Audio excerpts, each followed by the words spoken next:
Hello everyone, আসসালামু আলাইকুম। তোমাদের সবাইকে স্বাগতম জানাচ্ছি আমাদের ভার্সিটি প্লাস গুচ্ছ ব্যাচের আইসিটি স্পেশাল ক্লাসের এই সিরিজটাতে। সো আমরা এই সিরিজে 5টা ক্লাসের মাধ্যমে তোমাদের আইসিটির যে 5টা অধ্যায় আছে ওই 5টা অধ্যায় গুছিয়ে দিব। সো আইসিটি থেকে খুব কম প্রশ্ন আসে, তোমরা জানো। রাবিতে 5টা আর জেইউতে হচ্ছে 8টার মতো প্রশ্ন আসে। সো এই প্রশ্নগুলোর জন্য এখন পুরোটা বই আগের মতো কনসেপচুয়ালি বা সব থিওরিটিক্যালি সবকিছু পড়াটা তোমার জন্য ওয়াইজ ডিসিশন হবে না। মূলত আমি রাজশাহী বিশ্ববিদ্যালয়ে পরীক্ষা দিয়েছি। সো ওইখানে পরীক্ষা দিয়ে যে জিনিসটা আমি নিজের সিচুয়েশনটা হ্যান্ডেল করছি সেটা হচ্ছে যে আইসিটি থেকে তোমার এমন প্রশ্ন আসে না যেটা তুমি পারো না, মানে কমন সেন্স দিয়ে উত্তর করা যায় ওই রকমই 2-3টা প্রশ্ন থাকে। আর বাকি যে 2টা প্রশ্ন কনসেপচুয়াল থাকে সেগুলা খুবই সহজ কনসেপ্ট থেকে আসে। সো আগে যেরকম তোমাদের একদম পার্থক্যগুলা জানতে হতো, ব্যাখ্যাগুলা জানতে হতো, এখন কিন্তু সেগুলো আর দরকার নেই। সো এই শেষ সময়ে এসে আইসিটির মধ্যে এত সময় দেওয়ার একদমই দরকার নেই। জাস্ট কি করবা, খুবই অল্প সময়ে ক্লাসগুলা করবা, করে কোয়েশ্চেন ব্যাংক থেকে জাস্ট প্রশ্নগুলা দেখবা। ঠিক আছে, আমি চেষ্টা করব 5টা ক্লাস সবগুলাই খুবই ছোট্ট ছোট্ট ক্লাস রাখতে, যেন তোমাদের একদম কম্প্যাক্ট আকারে অধ্যায়গুলো যেন কভার হয়ে যায়। সেটা আমার জন্য টাফ হবে বড় বড় অধ্যায়গুলোকে একদম কম সময়ে তোমাদেরকে বুঝিয়ে দেওয়ার জন্য। সো আমি চেষ্টা করব যেই পার্টটুকু ইম্পর্টেন্ট, যেই পার্টটুকু ভর্তি পরীক্ষার জন্য ইম্পর্টেন্ট সেগুলোর মধ্যেই ফোকাস করতে। কারণ পড়াইতে গেলে তো তোমরাও জানো যে অনেক সময় লাগবে পুরো অধ্যায়টা পড়তে। বাট আমরা যেগুলো পড়বো যেগুলো ভর্তি পরীক্ষাতে ইম্পর্টেন্ট। ওকে, সো আজকে আমরা পড়বো হচ্ছে অধ্যায় 1, মানে এই ক্লাসটাতে পড়বো হচ্ছে আমরা অধ্যায় 1। সো আমাদের 5টা অধ্যায় আছে, অলরেডি চ্যাপ্টার 2 এর ক্লাসটা আপলোড হয়েছে, তোমরা জানো। সো এই চ্যাপ্টার 2 এর ক্লাসে আমি চেষ্টা করছি চ্যাপ্টার 2টা কমপ্লিট করে দিতে। এখন এই 5টা চ্যাপ্টারের মধ্যে কোনটা থেকে প্রশ্ন সবচেয়ে বেশি আসে? সো এই 5টা চ্যাপ্টারের মধ্যে সবচেয়ে বেশি প্রশ্ন আসে এই চ্যাপ্টার 3 থেকে। সো এইটা হচ্ছে তোমার হাইয়েস্ট প্রায়োরিটি। এই চ্যাপ্টার 3 এর যে সংখ্যা পদ্ধতি, ডিজিটাল ডিভাইস, এগুলো হচ্ছে তোমার হাইয়েস্ট প্রায়োরিটি। তার পরবর্তীতে প্রশ্ন আসা হচ্ছে চ্যাপ্টার 2 এবং 5 থেকে। তার মানে চ্যাপ্টার 2 এবং 5 এটা হচ্ছে তোমার সেকেন্ড প্রায়োরিটি। ওকে, চ্যাপ্টার 2 এবং 5 এগুলো হচ্ছে তোমার সেকেন্ড প্রায়োরিটি। থার্ড প্রায়োরিটি হচ্ছে চ্যাপ্টার 1 এবং চ্যাপ্টার 4। এগুলা থেকে এমসিকিউ খুবই কম আসে, খুবই কম আসবে এগুলা থেকে। ঠিক আছে, তাহলে আজকের ক্লাসে আমরা যেটা বলবো চ্যাপ্টার 1। এখন এই চ্যাপ্টার 1 থেকে যে প্রশ্নগুলো আসে এগুলা কাইন্ড অফ কমন সেন্স দিয়ে উত্তর করা যায়। ওকে, কমন সেন্স দিয়ে উত্তর করা যায়। সো অনেকগুলা প্রশ্নই দেখা যায় যে যারা ইন্টারনেট ইউজ করে সবাই কমন সেন্স দিয়ে উত্তর করতে পারে। সো এই অধ্যায় 1 নিয়ে এত বেশি ঘাবড়ানোর কোনো কারণ নাই। আমি জাস্ট ক্লাসে যে কনসেপ্টগুলো আছে, খুবই অল্প কিছু কনসেপ্ট আছে, এই কনসেপ্টগুলো একটু ওভারভিউ করে প্রশ্নগুলোর একটু প্যাটার্ন তোমাদের দেখাবো। ঠিক আছে, সো চ্যাপ্টার 1-এ আজকে ক্লাসটা করার পরে তুমি জাস্ট বইটা আগে হয়তো ইসিতে একবার পড়ছো, তোমার হয়তো বইয়ে মার্ক করা আছে যে কোন লাইনটা এমসিকিউ হতে পারে। সো ওই লাইনগুলা একবার করে একটু রিভাইজ দিবা, তাইলেই এনাফ। ঠিক আছে, তাহলেই এনাফ। ওকে, সো অধ্যায় 1-এর ক্লাসটা এত বেশি বড় হবে না, হয়তো 20 মিনিট বা 25 মিনিটে ক্লাসটা শেষ হয়ে যাবে। সো হয়তো তোমরা দেখতে পাচ্ছ নিচে কত মিনিটের টাইম, আমি তো রেকর্ড করা শুরু করলাম মাত্র। সো খুবই অল্প সময় আমরা অধ্যায় 1-এর যেই যেই টপিক থেকে প্রশ্ন আসে সেগুলো খুব সুন্দর করে পড়ে ফেলবো। ওকে, সো প্রথমেই অধ্যায় 1-এ যে টপিকটা আছে সেটা হচ্ছে গ্লোবাল ভিলেজ। গ্লোবাল ভিলেজটা কি? ইন্টারনেটের থ্রুতে এখন বর্তমানে আমরা পৃথিবীর যে কোনো জায়গা, যে কোনো পরিবেশে আমরা কিন্তু কমিউনিকেশন চালাতে পারি। সো এই যে দেখো, তুমি তোমার বাসার পাশের বাসার সাথে যোগাযোগ করতে পারতে আগে যত সহজে, এখন কিন্তু আমেরিকার একটা ফ্যামিলির সাথে ঠিক ততটুকু সহজে যোগাযোগ করতে পারো। সো এই কনসেপ্টটাকে মার্শাল ম্যাকলুহান, এই যিনি বিজ্ঞানী আছেন, তিনি হচ্ছে বলছেন যে এই পুরো পৃথিবীটা এখন ইন্টারনেটের কল্যাণে একটা গ্রামের মতো, একটা ভিলেজের মতো। একটা গ্রামে যেরকম সবাই সবার সাথে কমিউনিকেট করতে পারে, ইন্টারনেটের থ্রুতে আমরা এখন পুরো বিশ্বের যে কেউ যে কারোর সাথে কমিউনিকেট করতে পারি। সো এই যে কনসেপ্টটা, এই কনসেপ্টের নামই হচ্ছে গ্লোবাল ভিলেজ। সো তোমার যে জায়গায় যে জিনিসটা লাগবে, যে জিনিসটা জানা লাগবে, এই যে গ্লোবাল ভিলেজ যে কনসেপ্টটা, এই কনসেপ্টটার প্রবক্তাকে মার্শাল ম্যাকলুহান। এই মার্শাল ম্যাকলুহান হচ্ছে এই গ্লোবাল ভিলেজের প্রবক্তা। তার মানে তার নামটা মনে রাখা লাগবে যে মার্শাল ম্যাকলুহান, মার্শাল ম্যাকলুহান। আরেকটা ইনফরমেশন এখান থেকে মনে রাখা লাগবে যে তিনি একজন কানাডিয়ান বিজ্ঞানী। ঠিক আছে, তার মানে তার বাসা কোথায়? কানাডা। তার মানে তার হোম টাউন কোথায়? এতটুকু। এন্ড এই গ্লোবাল ভিলেজ যে কনসেপ্টটা, এই কনসেপ্টটার প্রবক্তাকে মার্শাল ম্যাকলুহান। এতটুকু জানলেই তোমার এই জায়গাতে এনাফ। এরপর তোমাদের এই চ্যাপ্টারে যে জিনিসটা আছে যে ইন্টারনেটের থ্রুতে আমরা কি কি কাজ করি, ইমেল করি, ওয়েব ব্রাউজিং করি। সো এগুলা থেকে যে প্রশ্নগুলো আসে এগুলো কমন সেন্স দিয়ে তুমি উত্তর করতে পারবা। ঠিক আছে, এগুলার পড়ার মতো কিছু নাই, তোমার রিডিং পড়ার দরকার নেই, কমন সেন্স দিয়ে উত্তর করতে পারবা। তুমি যে ইমেল করো এটা যে ইন্টারনেটের কল্যাণে হচ্ছে এটা তুমি এমনিও জানো। আর কি কি কাজ ইউজ হচ্ছে, শিক্ষাক্ষেত্রে ইউজ হচ্ছে, চিকিৎসা ক্ষেত্রে ইউজ হচ্ছে। সো এই জিনিসগুলা তুমি এমনি উত্তর করতে পারবা। ঠিক আছে, সো চলো দেখি পরবর্তী কনসেপ্ট আমাদের এই অধ্যায়ে কি আছে। এরপরে যে টপিকটা আছে সেটা হচ্ছে ভার্চুয়াল রিয়েলিটি এবং অগমেন্টেড রিয়েলিটি। সো এই দুইটা জিনিস সম্পর্কে মোটামুটি আমরা সবাই এখন পরিচিত, কারণ কিছুদিন আগে অ্যাপেলের ভিশন প্রো, তারপর মেটার যেই তোমার যেই ইয়াটা আছে, ভিআরটা আছে, সো এই সবগুলোর সাথে আমরা এখন বর্তমানে পরিচিত। এখন ভার্চুয়াল রিয়েলিটি কনসেপ্টটা কি, ভার্চুয়াল রিয়েলিটি এবং অগমেন্টেড রিয়েলিটির মধ্যে পার্থক্যটা কি, জাস্ট কনসেপ্টটা তোমাদের লাগবে। সো ভার্চুয়াল রিয়েলিটি হচ্ছে যে সফটওয়্যার এবং হার্ডওয়্যারের সমন্বয়ে তৈরি একটা কৃত্রিম পরিবেশ। দেখো, ভার্চুয়াল কথাটার ওয়ার্ড কি? কৃত্রিম। রিয়েলিটি কথাটার ওয়ার্ড কি, অর্থ কি? বাস্তবতা। মানে কৃত্রিমভাবে বাস্তব ধর্মী যদি একটা চিত্র বা ফুটেজ তোমার সামনে ফুটে ওঠে, ওই জিনিসটাকে বলি আমরা ভার্চুয়াল রিয়েলিটি। যেমন আমরা ভিআর যখন আমরা চোখে দেই, তখন আমাদের সামনে কিন্তু নর্মাল ওয়ার্ল্ড আর থাকে না, আমাদের কিন্তু অন্যরকম একটা জগৎ আমরা দেখতে পাই। যদি এটা শুধুমাত্র ভিআর হয়, শুধুমাত্র ভার্চুয়াল রিয়েলিটি যদি হয়, তাহলে তুমি মনে করো একটা গেম খেলতেছো, ওই গেমের দুনিয়াটা তুমি দেখতে পাবা, যে এনিমি আসতেছে, তুমি গুলি করতেছো, এরকম। তার মানে ভার্চুয়াল রিয়েলিটি বলতে বোঝায় যে হার্ডওয়্যার এবং সফটওয়্যারের সমন্বয়ে তৈরি এমন একটা কৃত্রিম পরিবেশ যেটা দেখতে বা অনুভব করতে অনেকটা বাস্তবের মতো, ঠিক আছে? আর অগমেন্টেড রিয়েলিটি হচ্ছে ভার্চুয়াল রিয়েলিটির একটা আপডেট ভার্সন। ওকে, সো অগমেন্টেড রিয়েলিটিতে কি হয়, ভার্চুয়াল রিয়েলিটির কনসেপ্টটা এই জায়গাতেও কাজে লাগবে, কিন্তু এটা রিয়েল ওয়ার্ল্ডের উপরে হয়। মানে তুমি যখন অগমেন্টেড রিয়েলিটি নিয়ে কাজ করবা, দেখো এই জায়গাতে গুগল ম্যাপ রিসেন্টলি এটা নিয়ে কাজ করতেছে। তুমি একটা বিল্ডিং এর সামনে তোমার ফোনের ক্যামেরাটা অন করলে সেখানে হচ্ছে এটার রেটিংটা দেখাবে বা এই লোকেশনে কি আছে সেই জিনিসটা দেখাবে। তার মানে অগমেন্টেড রিয়েলিটিটা হচ্ছে যে অগমেন্টেড রিয়েলিটিতে তোমার বর্তমান যে পরিবেশটা এক্সিস্ট করতেছে, মানে রিয়েল লাইফে যে পরিবেশটা এক্সিস্ট করতেছে ওইটাও দেখাবে, ওইটার উপর অ্যানিমেটেড ভাবে বা ওইটার উপর তোমার কিছু একটা সফটওয়্যার দিয়ে দেখাবে। এটাকে বলে অগমেন্টেড রিয়েলিটি। সো মেটা বা ভিআর এগুলো তুমি যখন চোখে লাগাও, কয়েকটা আছে ভার্চুয়াল রিয়েলিটি যেখানে তুমি রিয়েল লাইফের কিছু দেখতে পাচ্ছ না, তোমার সামনে টেবিল আছে, এটা তুমি দেখতে পাচ্ছ না, জাস্ট তুমি গেমটাই দেখতে পাচ্ছ। এটা হচ্ছে ভার্চুয়াল রিয়েলিটি। যদি এমন নয় যে তুমি তোমার রুমটাও দেখতে পাচ্ছ প্লাস এখান থেকে এনিমিও আসতেছে, তাইলে সেটা হবে অগমেন্টেড রিয়েলিটি। মানে অগমেন্টেড রিয়েলিটি হচ্ছে যে বাস্তব যে রুমটা আছে এটার উপর তারপর তোমার কি ভার্চুয়াল ক্যারেক্টার গুলো এখানে ইন্ট্রোডিউস হবে, এবং ভার্চুয়াল তোমার যে থিমটা সেটা এখানে ইন্ট্রোডিউস হবে। তার মানে এটার একটা আপডেট ভার্সন হচ্ছে এটা। ওকে, সো এতটুকু জানলেই তোমার এই জায়গাতে হবে। তার পরবর্তীতে হচ্ছে আর্টিফিশিয়াল ইন্টেলিজেন্স বা কৃত্রিম বুদ্ধিমত্তা। এটার মানে কি? দেখো, বুদ্ধিমত্তা জিনিসটা কি, নিজের ডিসিশন নেওয়ার যে ক্ষমতা এটাকে বলা হয় বুদ্ধিমত্তা। নিজের ডিসিশন নেওয়ার যে ক্ষমতা এটাকে বলা হয় বুদ্ধিমত্তা। সো কৃত্রিম বুদ্ধিমত্তাতে আমরা যে জিনিসটা করি, মনে করো যে একটা বাচ্চা, বাচ্চা তো মানুষ, মনে করো আমি মানুষ, আমার ব্রেনে কিচ্ছু নাই, আমি দুনিয়া জীবনের কিছুই জানি না, মানে আমি একদম মনে করো যে পৃথিবীতে মাত্র নতুন আসছি। সো আমি কি একটা ডিসিশন নিতে পারবো? পারবো না। আমি কি কথা বলতে পারবো? পারবো না। তার মানে আমাকে আগে শিখাইতে হবে। তার মানে আর্টিফিশিয়াল ইন্টেলিজেন্সে বা মেশিন লার্নিং এ বা ডিপ লার্নিং এ কি করতে হয়, তোমার একটা নেটওয়ার্ক থাকে বা তোমার একটা অ্যালগোরিদম থাকে, এটাকে বলা হয় হিডেন লেয়ার, ঠিক আছে? একটা হিডেন লেয়ার থাকে, এটাকে বলা হয় হিডেন লেয়ার। হিডেন লেয়ার এটা তুমি দেখতে পাও না। মনে করো যে একটা নিউরাল একটা কাঠামো বা একটা লেয়ার থাকে বা একটা অ্যালগোরিদম থাকে যেটা হিডেন। এখন সে তো নিজে কোনো ডিসিশন এখন নিতে পারবে না। সো তাকে যদি ডিসিশন নিতে হয় তাকে আগে শিখাইতে হবে। সো আমাদের প্রথমে ট্রেনিং করাইতে হয়। এই যে নিউরাল নেটওয়ার্কটা আছে বা এই নিউরনটা আছে এটাকে ট্রেন করাইতে হয়, তারপর সে নতুন একটা ডিসিশন নিতে পারবে।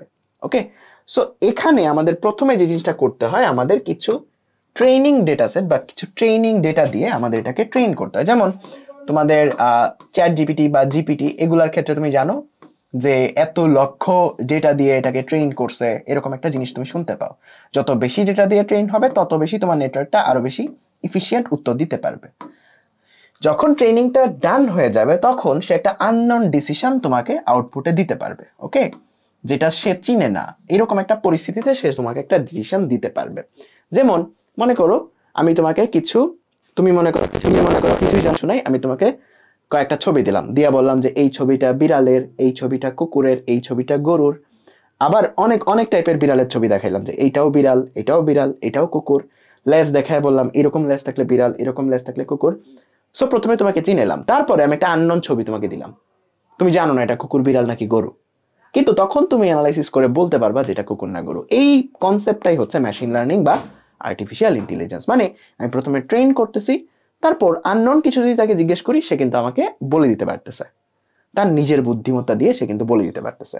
ওকে, সো আর্টিফিশিয়াল ইন্টেলিজেন্সে প্রথমে আমাদের ট্রেনিং করাইতে হয় নেটওয়ার্কটাকে, হিডেন লেয়ারটা ট্রেন হয়, তারপর সে একটা আননোন রেজাল্ট আমাদেরকে জানাতে পারে।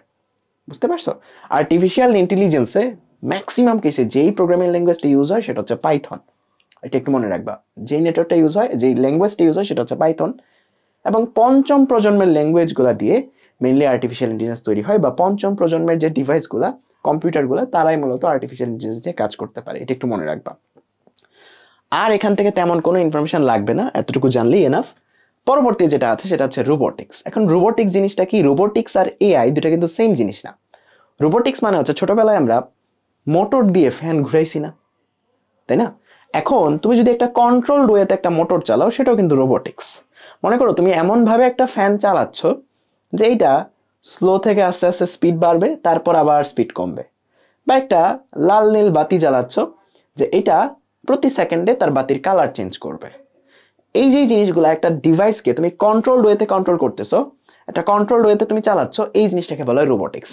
যেমন একটা রোবট যখন চলে, বা একটা রোবটের রোবোটিক আর্মের কথা চিন্তা করো, এখানে কিন্তু কিছুই না, মোটর আছে, মোটর যেই ইলাস্টিকটাকে টানতেছে এইরকম কিছু একটা আছে, ওই মোটরটা ঘোরার কারণেই এই যে আমাদের হাতে যেরকম ট্যান্ডন, ওই জায়গাতে মনে করো যে আছে হচ্ছে কিছু ওয়্যার। সো মোটরটা যখন এখানে ঘুরে, তখনই এই হাতের আঙুলগুলা কিন্তু এরকম মুঠি দেয়। তার মানে তোমাকে জাস্ট এই মোটরটাকে কন্ট্রোল করতে হচ্ছে প্রোগ্রামিং এর থ্রুতে। ওকে, সো প্রোগ্রামিং এর থ্রুতে যখন আমরা কোনো একটা ইলেকট্রিক্যাল কম্পোনেন্টকে কন্ট্রোল করতে পারি, ওই জিনিসটাকে বলা হয় রোবোটিক্স। ওই জিনিসটাকে বলা হয় রোবোটিক্স। এখন রোবোটিক্সের অনেকগুলো অংশ থাকে। একটা হচ্ছে মোটর অংশ, যেটা তোমার আসলে অ্যাকচুয়ালি কাজ করে, অ্যাকচুয়ালি তোমার ডিভাইসটা ঘুরে, বা অ্যাকচুয়ালি ওই ডিভাইসটা চলে, যেই ডিভাইসটা চলে বা যেই ডিভাইসটা অ্যাকচুয়ালি কাজ করে, ফিজিক্যাল ডিভাইস যেটা, সেটাকে বলা হয় মোটর। ওকে, ঠিক আছে, এখানে আর তেমন কিছু লাগবে না রোবোটিক্স সম্পর্কে, আর তেমন কোনো আইডিয়া তোমার এখানে লাগবে না।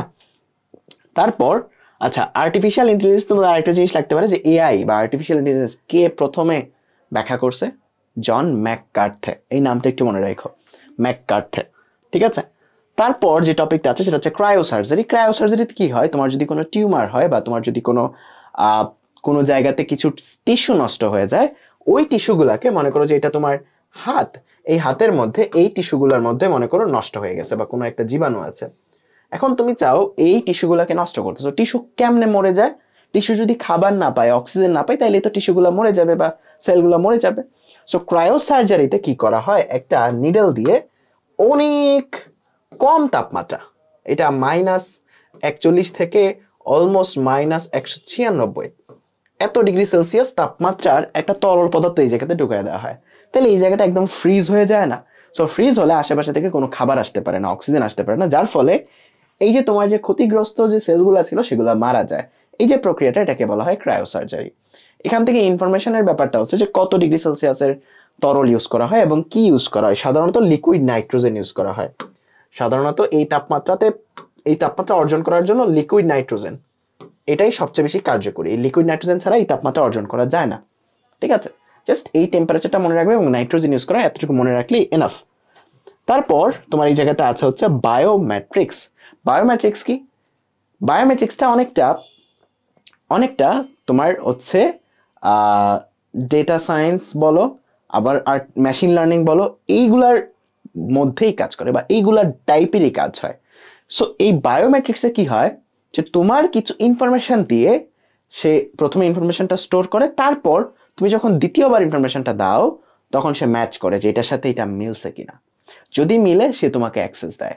এরকম অনেক ধরনের বায়োমেট্রিক্স হতে পারে। এটা হতে পারে আঙুলের ছাপ, হতে পারে চোখের আইরিস স্ক্যানার, হতে পারে হ্যান্ড তোমার হচ্ছে সিগনেচার, আর অনেক রকমের বায়োমেট্রিক্স দিয়ে তোমার আইডেন্টিফিকেশনটা করা যেতে পারে। এখান থেকেও তেমন কিছু মনে রাখতে হবে না। আমি বললাম যে চ্যাপ্টার 1-এর জিনিসপত্র তুমি কমন সেন্স দিয়ে উত্তর করতে পারবা, এমন প্রশ্নই আসে। খুবই কঠিন প্রশ্ন আসে না, কমন সেন্স দিয়ে উত্তর করার মতো, তুমি না পড়লেও পারবা, এরকম প্রশ্নই আসে। ঠিক আছে, সো চ্যাপ্টার 1 নিয়ে প্যারা খাওয়ার দরকার নাই, এখানে বোঝানোর মতো তেমন কিছু নাই যেটা তোমার আসার মতো। তারপর আছে বায়ো ইনফরমেটিক্স। বায়ো ইনফরমেটিক্স হচ্ছে যে তুমি যদি কম্পিউটারের প্রোগ্রামিং এর থ্রুতে, মনে করো যে একটা জিন নিয়ে কাজ করতেছো, একটা জিন সিকোয়েন্স নিয়ে কাজ করতেছো, একটা ডিএনএ সিকোয়েন্স নিয়ে কাজ করতেছো, ওটার সিকোয়েন্সের পরের সিকোয়েন্সটা কি হবে, এগুলো যদি তুমি ক্যালকুলেট করতে চাও, তখন তুমি যে প্রোগ্রামিংটা ইউজ করো, ওই প্রোগ্রামিং এর যে সেক্টরটা, ওই সেক্টরটাকে বলা হয় বায়ো ইনফরমেটিক্স, যেখানে মূলত বায়োলজিক্যাল ইনফরমেশন নিয়ে কাজ করা হয়। আর তারপর একটা ন্যানো টেকনোলজি। ন্যানো টেকনোলজিতে আমরা কিছুই করি না, বর্তমানে ম্যাক্সিমাম কিছুই, সবকিছু ইলেকট্রিক্যাল ডিভাইস বলো, মেডিকেল ডিভাইস বলো, সবকিছুই ন্যানো টেকনোলজির উপর বেস করে তৈরি। সো এই জায়গাতে দুইটা জিনিস মনে রাখবা। ন্যানো টেকনোলজি, ন্যানো আমরা কখন বলি? ন্যানো আমরা বলি 10⁻⁹ মিটারকে আমরা বলি ন্যানোমিটার। সো এই জিনিসটা একটু মনে রাখবে, এটা মনে না, আমি না বললেও মনে তোমাদের থাকতো বা পারো এই জিনিসটা। আরেকটা জিনিস মনে রাখবা যে ন্যানো টেকনোলজিতে দুই ধরনের পদ্ধতি ইউজ করা হয়। একটা হচ্ছে বটম টপ, আরেকটা হচ্ছে তোমার একটা হচ্ছে বটম আপ, আরেকটা হচ্ছে টপ ডাউন। ওকে, সো একটা হচ্ছে বটম আপ, বটম আপ, আরেকটা হচ্ছে top down. Bottom up, bottom মানে কি একদম নিচ থেকে উপরের দিকে যাচ্ছে, বটম থেকে আপের দিকে যাচ্ছে, মানে একদম ছোট থেকে বড় লেভেলে যাচ্ছে। তার মানে একদম বটম থেকে বা একদম বেস থেকে, মানে ছোট থেকে একদম বড় লেভেলে যাচ্ছে। প্রথমে ছোটগুলা নিয়ে কাজ করছে, তারপর আস্তে আস্তে বড়গুলা নিয়ে কাজ করতে, বা ছোটগুলো একসাথে গঠিত হয়ে বড়টা জিনিস তৈরি করতে, বড় একটা জিনিস তৈরি করতেছে।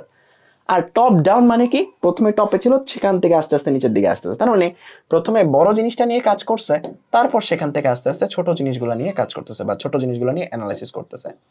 সো এই জিনিসটা জাস্ট মনে রাখবা, আর কিছু লাগবে না। দেখো যে এমসিকিউ গুলো আসে সবগুলো তোমার পারার মতো। এখন আরো কয়েকটা জিনিস তোমাদের জাস্ট একটু আইডিয়া দিব, যে জিনিসটা তোমাদের দরকার লাগবে। যেমন কম্পিউটারের নিরাপত্তার ক্ষেত্রে আমরা বিভিন্ন ওয়ার্ড মাঝে মধ্যে ইউজ করি। প্রথমে যে ওয়ার্ডটা ইউজ করি সেটা হচ্ছে হ্যাকিং। এখন হ্যাকিং মানে কি? হ্যাকিং মানে চুরি। ওকে, অন্যের তথ্য তুমি যখন অনাধিকার চর্চা করবা, মানে তোমার এটা অ্যাক্সেস করার কোনো রাইট নাই, তুমি অন্যের তথ্য চুরি করতেছো, এই জিনিসটাকে বলা হয় হ্যাকিং। ঠিক আছে, অন্যের ডেটা, অন্যের পাসওয়ার্ড, যে কোনো কিছু তুমি চুরি করতেছো, এটাকে বলা হয় কি? হ্যাকিং। আরেকটা জিনিস আছে, সেটা হচ্ছে ফিশিং। ফিশিং আর হ্যাকিং দুইটা আসলে এক না। ফিশিং মানে মনে করবা ছদ্মবেশ, হ্যাকিং এ তুমি তথ্যগুলা চুরি করতেছো, আর ফিশিং এ জাস্ট তথ্যগুলা দেখতেছো। ঠিক আছে, তুমি ছদ্মবেশ ধারণ করে যদি কারোর ইনফরমেশন তুমি জানো বা ইনফরমেশন তুমি দেখো, বা তার ব্যাক এন্ডে কি আছে, তার ওয়েবসাইটের ভিতরে কি আছে, এই জিনিসগুলো তুমি যখন দেখবা, এটাকে বলা হয় ফিশিং। মানে অনাধিকার চর্চা আর কি। তোমার একটা পারমিশন নেই, বাট তুমি লুকায় লুকায় ছদ্মবেশ ধারণ করে দেখতেছো, এই জিনিসটাকে বলা হয় ফিশিং। তারপর একটা জিনিস তোমরা সবাই এই জিনিসটা জানো, সেটা হচ্ছে পাইরেসি। পাইরেসি মানে কি? পাইরেসি মানে হচ্ছে কোনো সফটওয়্যার বা কোনো প্যাকেজ বা কোনো কিছু অনলাইন কন্টেন্ট, অনলাইনের যে কোনো জিনিসপত্র যেটা তোমার টাকা দিয়ে কেনার উচিত ছিল, বা তোমার এটা কোনো একটা ভাবে অর্জন করা উচিত ছিল, বাট তুমি সেটা না করে সেটাকে ইললিগ্যাল ওয়েতে অ্যাক্সেস করতেছো, এই জিনিসটাকে বলা হয় পাইরেসি। মানে অনলাইনে যত প্রকার কন্টেন্ট আছে, যত প্রকার সফটওয়্যার আছে, এগুলো ইললিগ্যাল অ্যাক্সেসটাকে বলা হয় পাইরেসি। আরেকটা আছে, সেটা হচ্ছে প্লেজারিজম।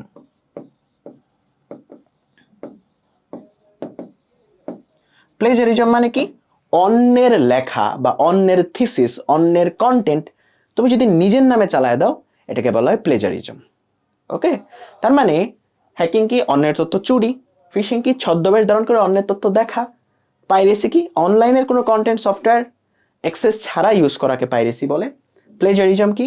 অন্যের কোনো কন্টেন্ট, অন্যের কোনো লেখা, বিশেষ করে থিসিস, লেখা, পড়াশোনা জিনিসপত্র, এগুলো যদি নিজের নামে চালায় দাও, এই জিনিসটাকে বলা হয় প্লেজারিজম। ওকে, সো দেখো যেই এমসিকিউ গুলো আসে প্রত্যেকটাই তোমাদের পারার মতো এমসিকিউ। যে মেশিন লার্নিং এর সাথে নিচের কোনটি সবচেয়ে সামঞ্জস্যপূর্ণ? মেশিন লার্নিং, কৃত্রিম বুদ্ধিমত্তা এবং এআই সবগুলা একটা একটার সাথে কানেক্টেড। ঠিক আছে, সো মেশিন লার্নিং এর সাথে কৃত্রিম বুদ্ধিমত্তা এটার কিন্তু connected. Okay, machine learning, deep learning, AI, এই সবগুলাই মূলত কৃত্রিম বুদ্ধিমত্তা।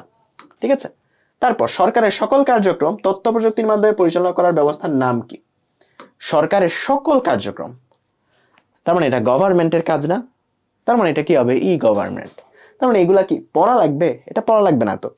ইন্টারনেটের মাধ্যমে পড়াশোনাকে কি বলা হয়? E learning. ইন্টারনেটের মাধ্যমে ব্যবসা করাকে কি বলা হয়? E commerce. তারপর টেলিমেডিসিনকে, ইন্টারনেটের থ্রুতে চিকিৎসা নেওয়ার পদ্ধতিকে বলা হয় টেলিমেডিসিন।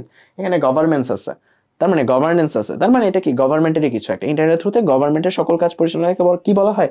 ই গভর্নেন্স। ওকে, তারপর হার্ডওয়্যার এবং সফটওয়্যারের মাধ্যমে তৈরিকৃত বাস্তব ভিত্তিক কৃত্রিম পরিবেশ, তার মানে এটা কি বলতো? বাস্তব ভিত্তিক কৃত্রিম পরিবেশ। বাস্তব মানে রিয়েলিটি, কৃত্রিম মানে ভার্চুয়াল, তার মানে এটা কি ভার্চুয়াল রিয়েলিটি না?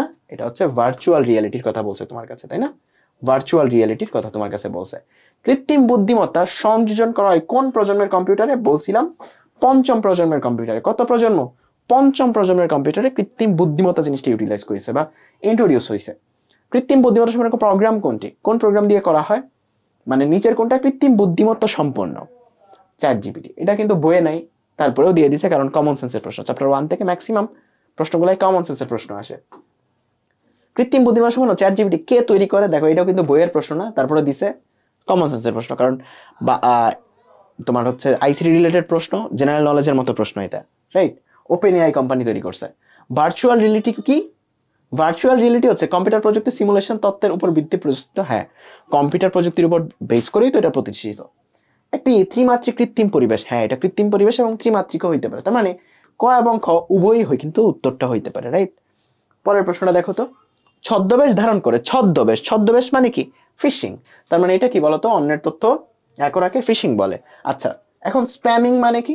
স্প্যামিং মানে হচ্ছে তোমার একজনের সাথে পরিচিত নাই বা একজনের উল্টাপাল্টা মেসেজ দিচ্ছ, এই জিনিসটাকে বলা হয় স্প্যামিং।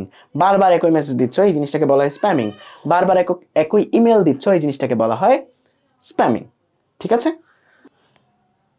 ওকে। তারপরেরটা দেখো, কোনটি কম্পিউটার বা ইন্টারনেটের মাধ্যমে করা অপরাধ? পাইরেসি করা অপরাধ, তাই না? পাইরেসি, তারপর হ্যাকিং, তারপর ফিশিং, তারপর স্প্যামিং, তারপর প্লেজারিজম, এই সবগুলাই কিন্তু অপরাধ। তথ্য অধিকার আইনে সবগুলাই অপরাধ। চতুর্থ বিপ্লবের সাথে কোনটা সম্পর্কযুক্ত?